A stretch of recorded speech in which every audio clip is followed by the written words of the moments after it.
Selamat pagi semuanya. Pagi, Pak. Oke, hari ini kita akan belajar seni budaya. Sudah dipersiapkan bukunya semua? Sudah. Saya akan melakukan absensi dulu.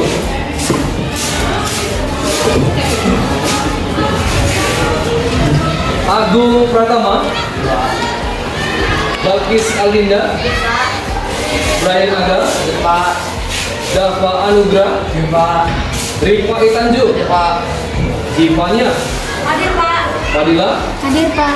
Putri. Hadir Pak. Oke, untuk kelas apa ada yang tidak hadir ini kira-kira? Hadir semua. Oke, terima kasih. Saya serahkan kepada ketua kelas untuk menyiapkan kelasnya. Geograf pembelajaran dari membaca doa. Bersama kita berdoa mulai.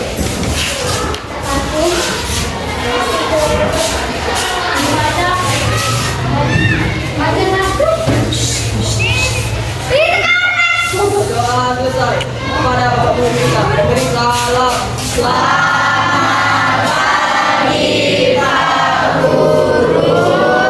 Oke, selamat pagi. Anda, hari ini kita akan belajar yang namanya seni rupa kembali sesuai pelajaran kita pada minggu lalu. Coba buka dulu. Saya mau lihat buku gambar kalian masing-masing untuk melihat gambar perspektifnya. Oke, ini yang tidak dinilai karena ukurannya. Baik untuk paket.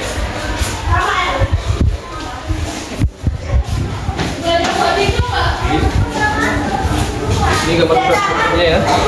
Oh, udah diarsir juga kan. Oke. Nah, pada pertemuan ini kita akan membahas lanjutan bagaimana membuat sebuah gambar tampak lebih indah. Lihat ya, materi yang saya sampaikan silahkan ditulis ke dalam buku catatan. Oke. Coba buat judul besarnya di situ, prinsip seni rupa.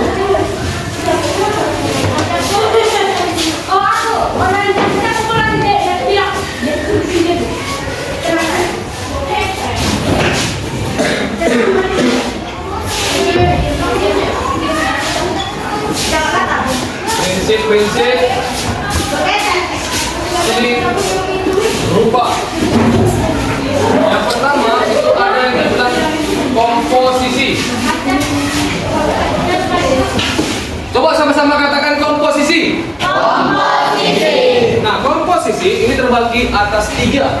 Yang pertama itu simetris. Yang kedua asimetris.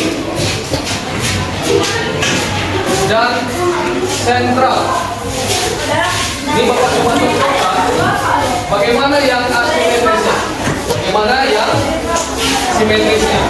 Oke, sebelumnya tolong dulu ini yang biasa isi ini coba siapa yang bisa? Videonya sudah terisi, kita bisa lanjutkan. Nah, ini komposisi simetris. Artinya simetris ini seimbang ya, seimbang. Ketika kita menggambar sebuah apel di sini,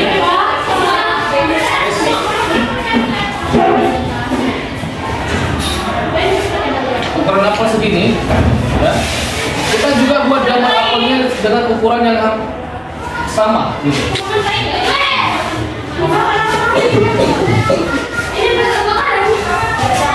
Ini ukuran daun gambarnya. Dia letak gambarnya simetris, kiri dan kanan sama ataupun hampir sama ya. Lalu bagaimana dengan asimetris? Asimetris artinya ukuran gambarnya berbeda. Contoh kalian buat sebuah buku gambar seperti ini. Kalian membuat sebuah buah apel di sini. Ya. Dengan digabungin seperti ini. Asimetrisnya di mana Pak? Di sini. Kalian buat sebuah buah juga di sini. Buah yang kecil, boleh buah sawo, boleh juga buah buah apa? Jeruk. Beda ukurannya kan? Nah, itu disebut asimetris. Tidak sama dia. Lalu Pak, bagaimana dengan sentral?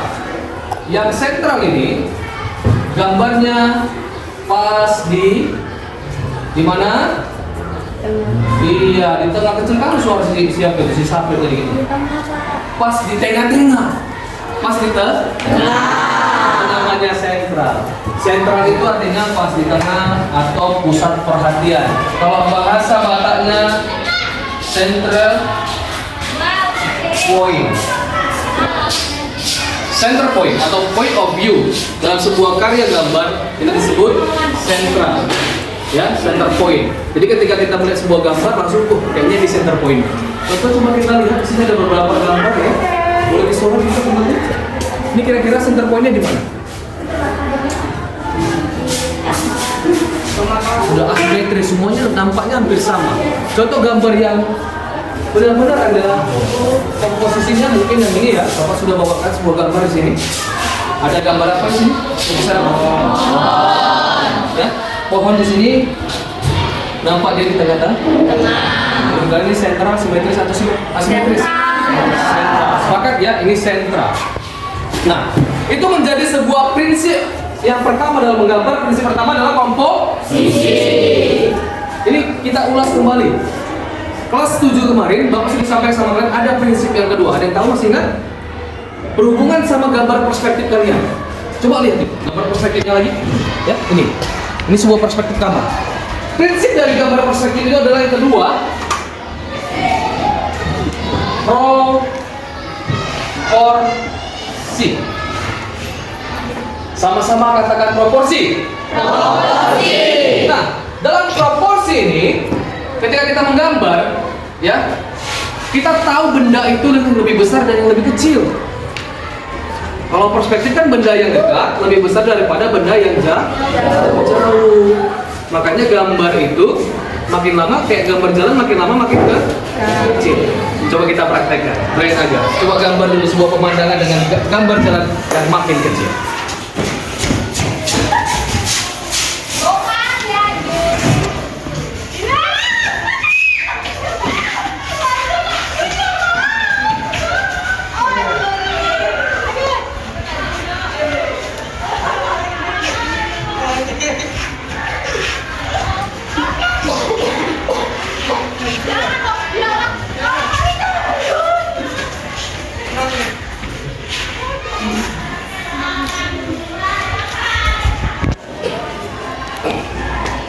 Oke, ada gunung di sana, matahari, sawah ya.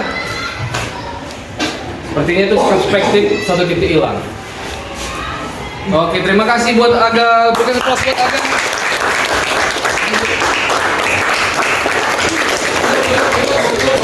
Nah, cukup.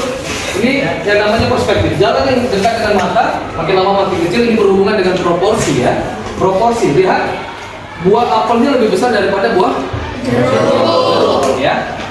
Lalu saya mau buat buah nanas. Kira-kira proporsinya gimana? Besaran nanas atau apel? Ya. Tinggal gini sih sebenarnya. Bisa ya nanasnya? Ini nanas ya? Nah, nanasnya lebih besar daripada apel. Walaupun di belakang, tapi dia berdekatan. Jadi benda yang lebih besar, buah yang lebih besar itu namanya proporsi. Itu prinsip yang kedua. Yang ketiga, prinsipnya adalah keseimbangan. Nah, ini berhubungan dengan komposisi tadi. Jadi semuanya seimbang dalam satu buku gambar. Kita mengisi gambar ini, buku gambar ini dengan penuh dengan gambar ya. Penuh dengan bentuk-bentuk begitu ya. Jadi di sini ada apa? Gambar di sudut ini. Kita juga perlu membuat gambar di sudut ini.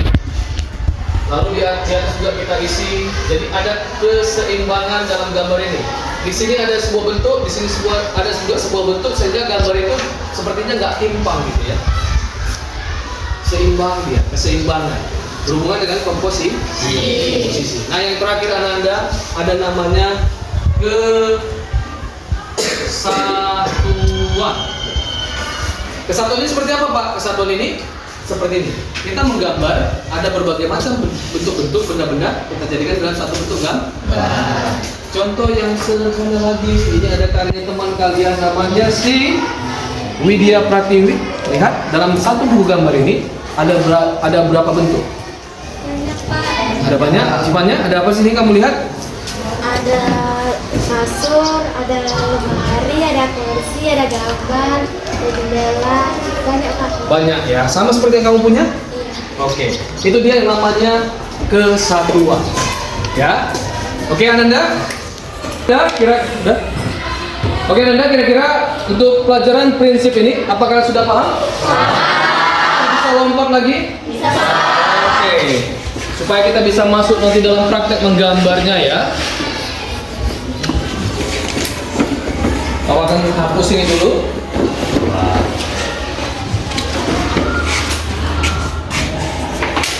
Jadi seni rupa ini merupakan karya dua dimensi. Ya, seni rupa adalah karya dua dimensi.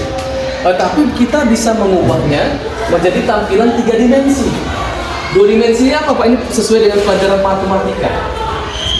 Panjang kali lebar. Berarti apa itu? 2D sama dengan P P kali L. P kali L. Ini udah rumus matematika ya.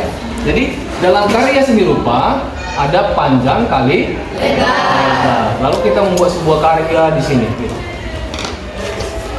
Ya, seni rupa adalah panjang kali lebar, dua dimensi, tapi kita bisa merubahnya menjadi karya yang tiga dimensi.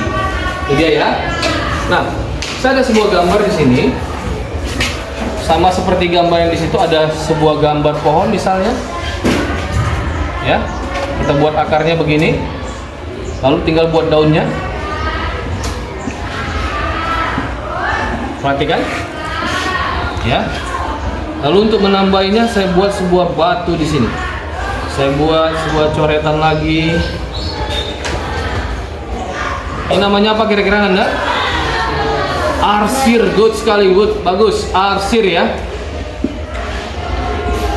Nah, kenapa Bapak mengarsirnya sebelah sini? Berarti cahaya datang dari mana? Kiri. Ada yang bilang kiri, ada yang bilang kanan ya. Sepakat? Sebelah kanan. Berarti cahaya datang dari sini. Kita anggap matahari dari sini ya. Maka yang tidak terkena sinar matahari dia lebih gelap. Disebut tadi apa dia? Bayangan atau dengan memunculkan bayangan itu kita harus membuat arsir. Nah, masuk kita dalam arsiran. Arsiran ini ada jenisnya, macam-macam jenisnya. Yang pertama itu lurus-lurus saja. Ya, bisa searah, arsiran searah, bisa arsirannya pun disilang juga boleh. Ya. Lalu arsiran swirling namanya, swirling itu seperti gini. Ya, kalau kami orang Batak bilang benang narundut. Ya, benang narundut. Yang ketiga, arsiran kita itu juga bisa dengan cara apa ini? Yes, titik-titik. Disebut dengan pointillis. Pointillis ya. Titik-titik. Jadi ini orangnya harus sabar banget nih. Titik-titik ini kan sehingga membentuk sebuah gambar. Contohnya ini. Kalian titik-titik gini nih, gambar pohon ini. Itu sebuah karya pointillis. Nah, yang keempat, ini teknik dusel anakku. Dusel. Jujur kalian ya, waktu SD pernah nggak kalian nyolek-nyolek pakai pensil sih? Habis itu kalian colek, ya kan? Apa dulu apa ya? Itu namanya teknik dusel. Tapi ada orang yang nggak suka tangannya kotor. Boleh duselnya menggunakan tisu. Boleh juga dengan pensil dusel. Pensil dusel. Jadi dia setelah diginikan, sama-sama ini, lalu dibuat bayang-bayang ini. Ini karena nggak pakai spidol nggak kelihatan ya. Tapi kalau pakai pensil itu kelihatan bahkan. Ya, sama sampai seperti di segi jari kalian, itu bisa kelihatan dalam teknik dusel. Silakan pindahkan ke buku catatan.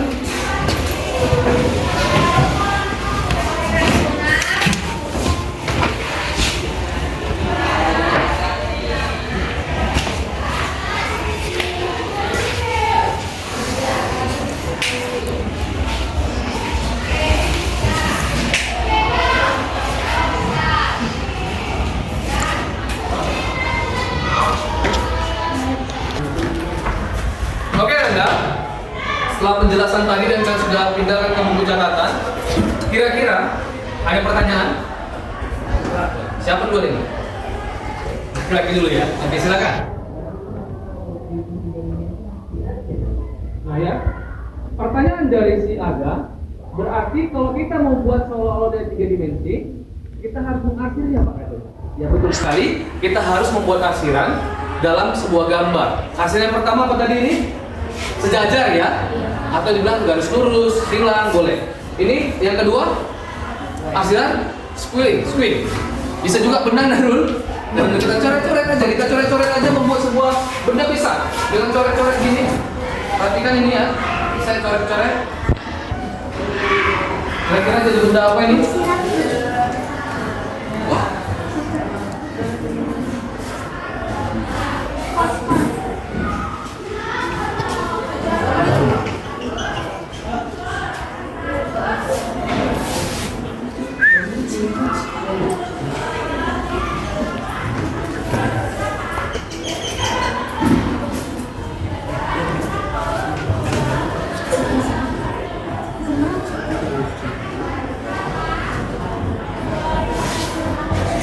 Kira-kira ini benda apa?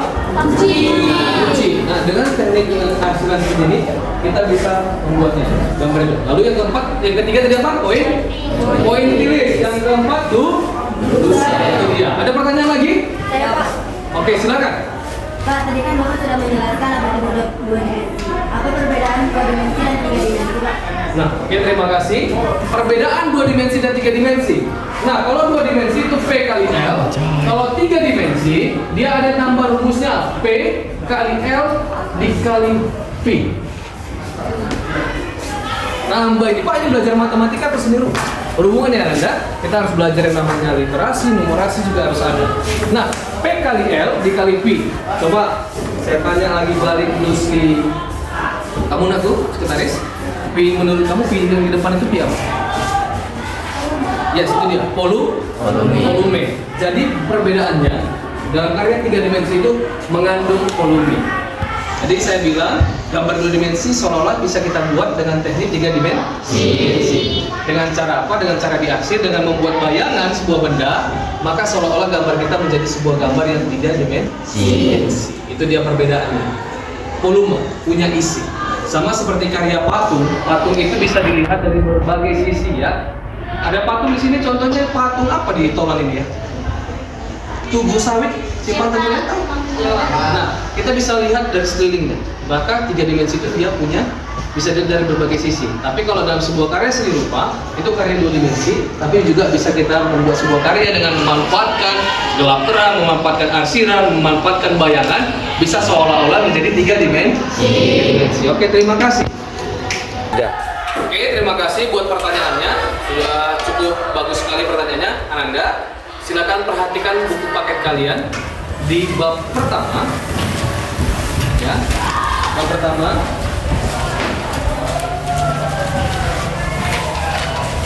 Kalau perspektif kita sudah lewat, kita masuk teknik grid ya. Bagian B, halaman 8. Halaman 8, memperbesar gambar dengan skala atau grid. Saya ingin kita membacanya secara bergantian. Yang perempuan sama-sama coba. Yang perempuan mana suaranya? Katakan halo. Hai. Laki-laki hai. Hai. Oke, kita mulai dulu dari perempuan. Sama-sama baca halaman 8 bagian B, memperbesar gambar dengan skala atau grid. 1 2 3 ya. Aduh, nggak kompak, kita ulangi. 1 2 3 ya. B. Memperbesar gambar dengan skala grid. Dalam Kamus Besar Bahasa Indonesia atau KBBI, skala adalah perbandingan ukuran besarnya gambar dan sebagainya dengan keadaan yang sebenarnya. Secara umum, skala dibagi menjadi 2, yakni faktor pengecilan dan faktor pembesaran. Skala faktor pengecilan adalah memperkecil ukuran panjang dan lebar sesuatu, namun bentuknya tetap sesuai dengan keadaan yang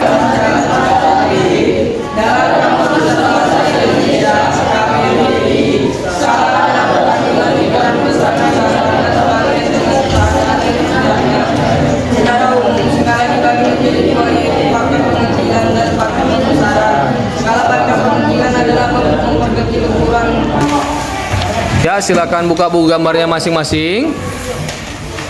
Tadi kita sudah baca di buku paket tentang teknik grid atau membuat skala. Ada contoh gambarnya di situ, perhatikan ada gambar peta, benar? Lalu di halaman 9, perhatikan ada gambar peta-peta atau grid di bawah, sudut kanan bawah. Ada.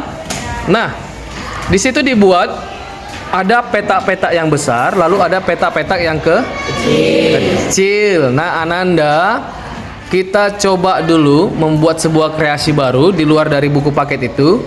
Kita mau menggambar wajah atau menggambar karakter kartun yang kalian suka dengan teknik grid, tapi berbanding terbalik dengan yang ditampilkan oleh buku paketnya.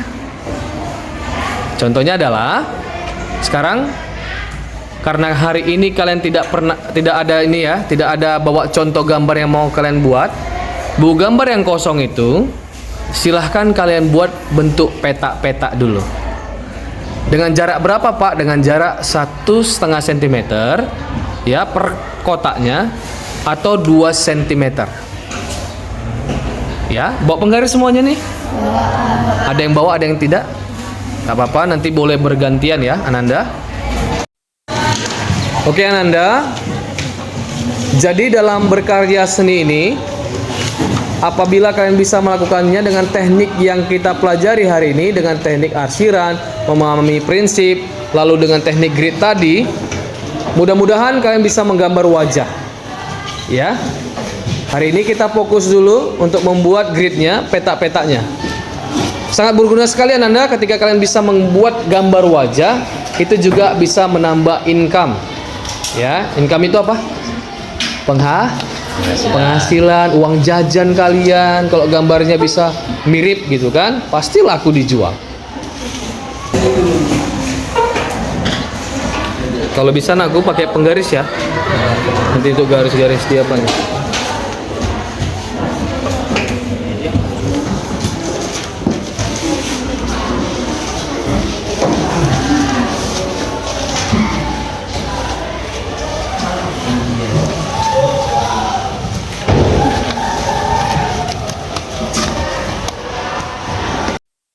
Oke, Bapak harap itu dikerjakan. Nah, di sini Bapak tunjukkan sebuah apa ini? Kuas. Nah, hari ini kita masih membuat peta-peta dan dengan teknik pensil. Kedepannya kita perlu yang namanya kuas dalam berkarya seni rupa. Anda, kayaknya ini udah mulai agak sepi, Bapak rasa ya? Ini kuas. Kita mau tepuk tangan dulu supaya ada pergerakan buat kita ya. Yang salah nanti boleh buat pantun, puisi atau nyanyi, gimana? Berani? Berani. Sepi kali bilangnya. Yaudah, biar kita semangat ya, semua tepuk tangan. Yang dengar suara Bapak, tepuk tangan 1 kali. Yang dengar suara Bapak, tepuk tangan 2 kali. Yang dengar suara Bapak, tepuk tangan 4 kali. Lebih ya. Kalau dia di bawah, tepuk tangannya pelan, makin kemarin sedang. 1, 2, 3 ya. Pelan-pelan aja, tepuk tangan. Pelan-pelan tepuk tangannya.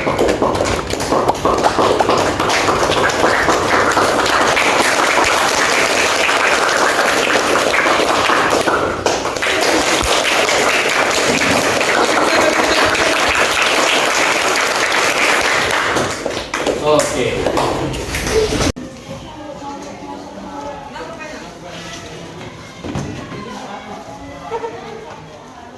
Oke, Anda boleh menggunakan aplikasi yang ada di handphonenya, aplikasi Ibis Paint untuk menggambar, aplikasi Photoshop yang untuk HP juga, untuk mobile juga ada, boleh digunakan. Yuk. Oke, Anda, terima kasih buat kesempatan pada pertemuan hari ini. Sebelum kita padakan sampai di sini, saya ingin Ananda Alia untuk memberikan refleksi atau kesimpulan dalam pertemuan pembelajaran hari ini. Ya Pak, hari ini kita sudah belajar tentang prinsip-prinsip seni rupa, sudah belajar tentang komposisi, proporsi, dan seni rupa 3 dimensi dan 2 dimensi. Kita juga sudah belajar tentang arsiran dan kita sudah mendapatkan tugas tentang peta-peta. Peta-peta atau teknik Great. Oke, terima kasih. Silakan duduk. Tepuk tangan buat kalian. Untuk Anda semuanya, ya boleh nanti berkemas, simpan peralatan alat menggambarnya. Di depan jangan lupa ada pertemuan berikutnya sudah membawa tugas gambar yang di print itu untuk kita pindahkan dalam buku gambar A3. Nanti Bapak perhatikan ada yang buku gambarnya masih A4 ya. Ada pertemuan berikutnya sampai ya. Pertemuan berikutnya ukuran berapa nak Go? A3 semuanya ya. Sepakat kita pakai buku gambar A3. Untuk itu Ananda, saya ingin kalian dalam keadaan sehat pada pertemuan berikutnya. Yang tidak hadir, oke? Kita tutup dengan doa karena diawali dengan doa. Berdoa menurut agama dan kepercayaan masing-masing. Silahkan berdoa, dipersilahkan.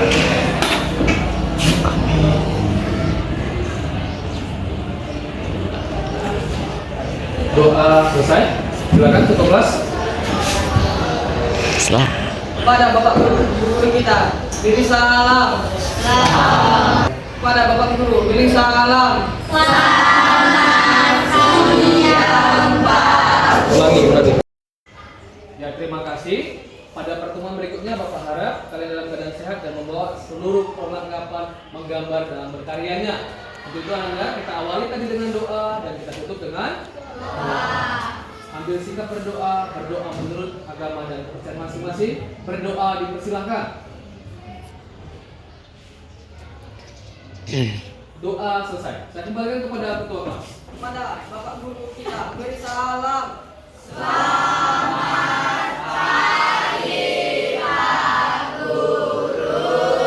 Oke, selamat pagi. Salam sejuk.